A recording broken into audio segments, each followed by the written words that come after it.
Just a few centuries ago, Europe was the cradle of industrialization, modern finance, and technological innovation.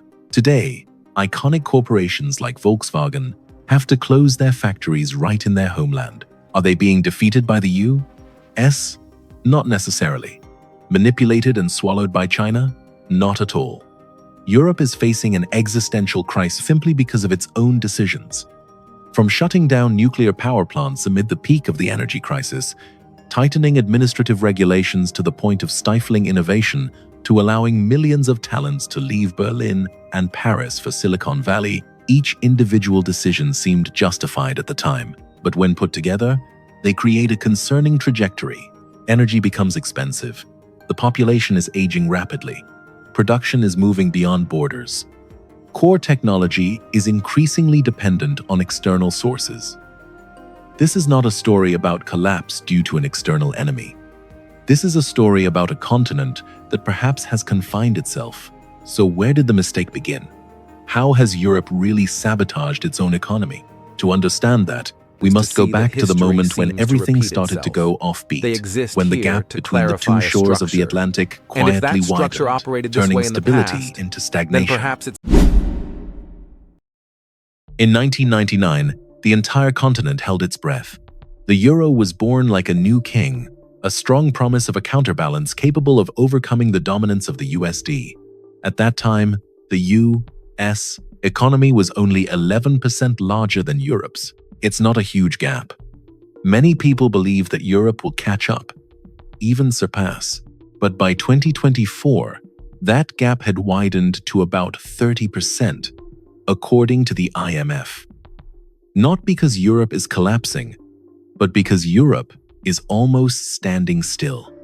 Let me tell you a story about two friends, a gentleman in Manchester and an old friend in New York, both of whom started their engineering careers in 1999. After 25 years of working just as hard, the American friend's wallet is now 35% thicker than ours. It's not because he is smarter, nor because he works more overtime. The difference lies in the fact that Americans are equipped with modern technological weapons, while we are still struggling with pre-war equipment. The real turning point was in 2008. When the financial storm swept through, Washington chose the shock and awe strategy. They poured money into the economy like oxygen for a choking patient. And Europe, we chose tightening our belts. A decision that sounds so frugal and virtuous in the headlines until you realize you're tightening it around your neck instead of your waist. That excessive caution has turned a temporary recession into a slow-motion self-flagellation lasting for decades. With a growth rate of 0.8% in 2024, the EU is not stabilizing, but rather falling into a state of stagnation. Meanwhile, the 2.5% inflation expected in 2025 will quietly sneak into homes, eroding every penny of the pension you have saved your whole life. Europe is very good at setting regulations to manage the future, but they forget the part about building and implementing them. We have fragmented financial enclaves where cash flow is blocked by administrative procedures, while across the ocean, money flows like blood in a robust body. Are we confusing a peaceful life with an economic coma? Are you willing to sacrifice the prosperity of future generations for a false sense of security in the present? If you feel these numbers are quietly taking away your summer vacation, hit subscribe to join us in uncovering the next truths. Because the GDP decline is just the tip of the iceberg. The real pain does not lie in the numbers. It lies in the breath of the factories, where the industrial heart of the continent is bleeding due to another deadly mistake: energy. If the economic divergence we discussed earlier is the smoke, then the industrial collapse in Germany is the fire. You know, for decades, the locomotive of Germany operated based on what seemed like a perfect formula: cheap Russian energy, an endless Chinese market, and a free security umbrella from the US. Now, all three pillars have collapsed at the same time. Let's talk about energy, the lifeblood of all industries. After 2022, gas prices in Europe were sometimes 4 to 5 times higher than in the US. This is no longer a story of charts on financial news. It is present right on the dining table of every family. An additional energy bill of thousands of euros means your summer vacation is cancelled and your home renovation plans are put on hold. That is a painful tightening of spending, but that is just the beginning. Look at Volkswagen, a symbol of resilience for 88 years. For the first time, it is considering closing its domestic plant in Dresden in 2025. A monument is cracked. When the heart of VW stopped beating, thousands of parts suppliers from Central Europe to Southern Europe also fell into a spiral of despair. German industrial output fell by 2.9% in December 2025 alone. A terrifying silence is gradually enveloping the once bustling industrial zones of the world. There is a silent yet brutal shift happening. The largest BMW factory is no longer in Bavaria. It is in South Carolina, USA. Large corporations do not disappear. They simply pack their bags and leave their homeland. This way in the past, they are looking for places with perhaps cheaper electricity and fewer administrative regulations. Europe seems to be conducting a grand experiment, seeing how long an economy can survive if it relies solely on enacting environmental regulations instead of manufacturing machinery. We have locked ourselves into a green trap, where stringent regulations drive production costs sky high before renewable energy can become affordable. And then, to escape from Russian gas, we fall straight into the embrace of dependence on China for battery technology and raw materials. A country, or a continent, that no longer produces anything, can it maintain its position? Or are we gradually accepting to become a giant museum, where tourists come to see what we once accomplished? Are you willing to pay more for a car just because it has a Made in Europe label, while your wallet is being drained by electricity bills? Let me know your thoughts in the comments section. And as the factories gradually shut down and jobs leave, something even more valuable begins to pack its bags.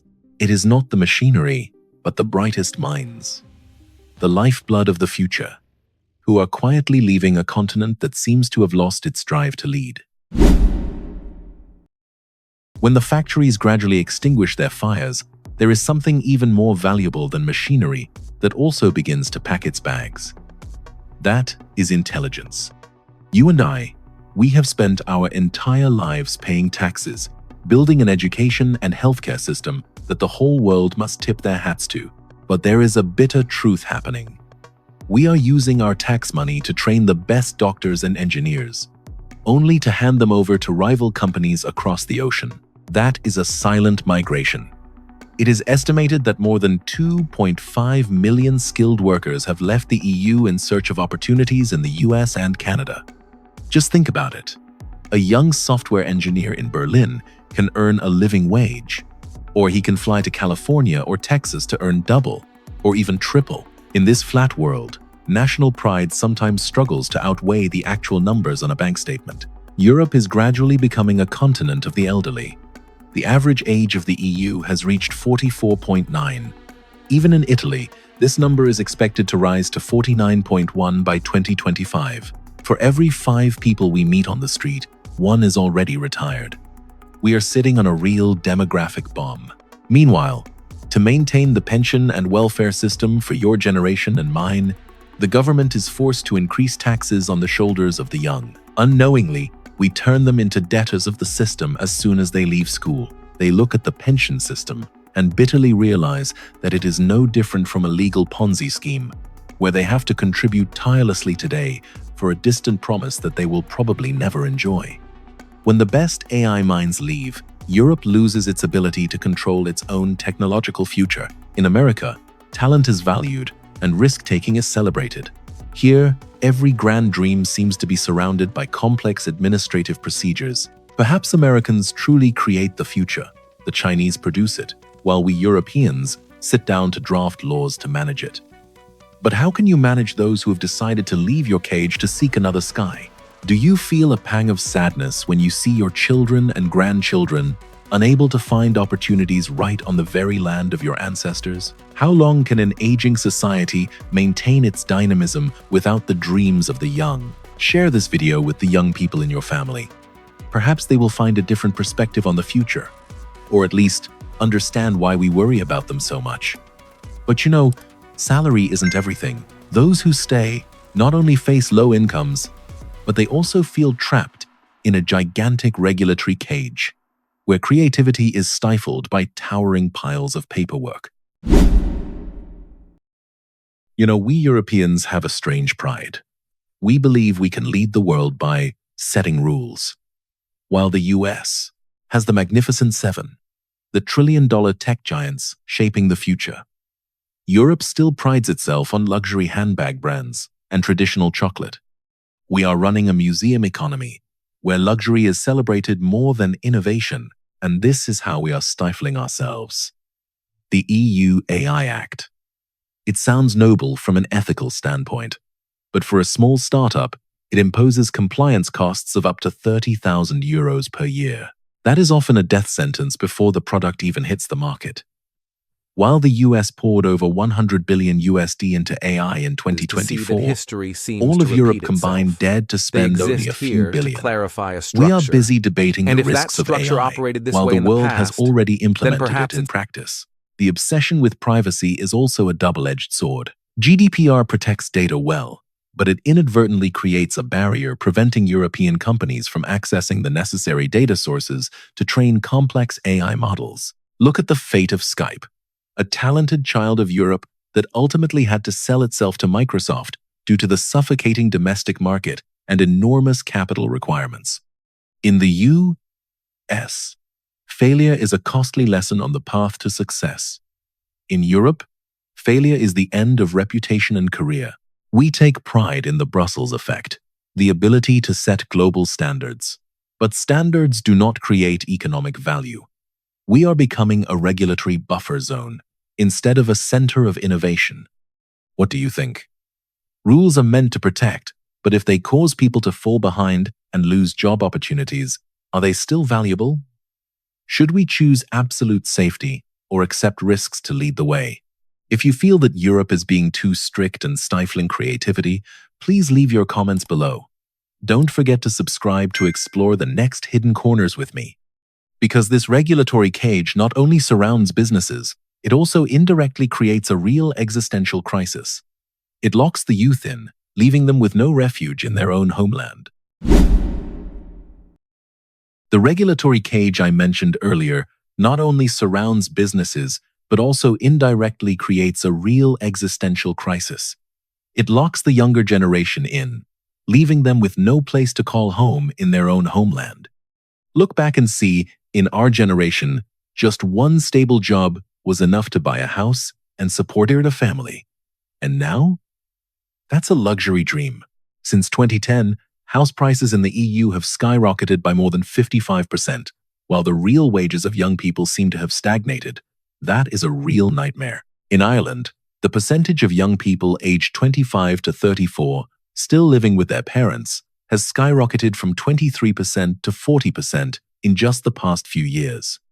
Can you imagine your children, at the age of 30, still having dinner at the childhood dining table because they can't afford to rent a house? We tell them to be independent, to take risks, but we build a system where renting a small apartment takes up 80%, even 100% of their income. The housing crisis is not just about money. It is about the future. It is the main reason why young people delay marriage and having children, accelerating the irreversible aging of the population. Young people work hard but never own any assets. They call themselves the locked-out generation. This despair is pushing a large segment of young voters to support extremist movements, seeking easy answers to complex problems. It creates the NEET phenomenon, with 11% of EU youth currently not in education, employment, or training. The breakdown of trust is very clear. Young people feel that current policies are only protecting the assets of the older generation while neglecting their own uncertain future. This continent is becoming a beautiful place to visit, but it is too expensive for its own young citizens to survive. Isn't it heartbreaking to see our children unable to be independent by the age of 30? Are we leaving them a burden instead of a prosperous legacy? Are you in a situation where your children or grandchildren have to live together because house prices are too high? Please share your story in the comments so we can all understand this pain together. But paradoxically, amidst the ruins of that stagnation, Europe still possesses things that even the wealthiest Americans yearn for. Amidst this stagnation, I suddenly realized a bitter paradox that we must face. Europe is falling behind. That's true. But are we living worse? The answer is not simple at all. And it is this complexity that makes the pain more unbearable. We take pride in a humane welfare system that even the wealthiest Americans yearn for. The poorest 50% in Europe still have a higher standard of living and better healthcare coverage compared to the poorest 50% in the United States. We do not abandon the vulnerable. We do not let them die due to lack of medicine or educational opportunities. We have created a safety net that is too thick, too warm, causing an entire continent to forget how to stand on its own 2 feet. When risk is socialized, the motivation for an individual to dare to take risks, dare to fail, and dare to break through is also diminished. We trade excellence for safety. And as a result, we have both, but at an average level. The happiness paradox lies in the fact that America is wealthier, yet it has an incredibly high rate of despair-driven deaths. Meanwhile, we Europeans know how to stop to enjoy an afternoon coffee, cherish long summer vacations, human values that the hustle culture of America has lost. But what is the price of that leisure? It is the despair of stagnation. We are not starving, but we are slowly dying from the feeling of no longer having a breakthrough opportunity. When you see your child unable to buy a house, unable to find a job worthy of their talent, that peace becomes a gentle poison. The complacency of an aging continent is suffocating the future. We are satisfied with the title of Museum of the World, but forget that museums do not create technology or productivity. When the economy weakens, geopolitical sovereignty also erodes. All our future improvements will likely have to pay royalties to American tech corporations. Mario Draghi's report is a belated wake-up call about a slow-motion self-flagellation. The problems we face are not destiny. They are the result of choices. And we have every right to choose again. Between a life of wealth, but full of pressure, and a life of tranquility, but stagnation, which path will you choose for your nation? Should we trade our current peace for a vibrant future for our descendants? At this point, you and I might both recognize a bitter truth. Europe did not collapse due to a fierce bombing, but is fading away because of its stubbornness towards old glories and its excessive caution.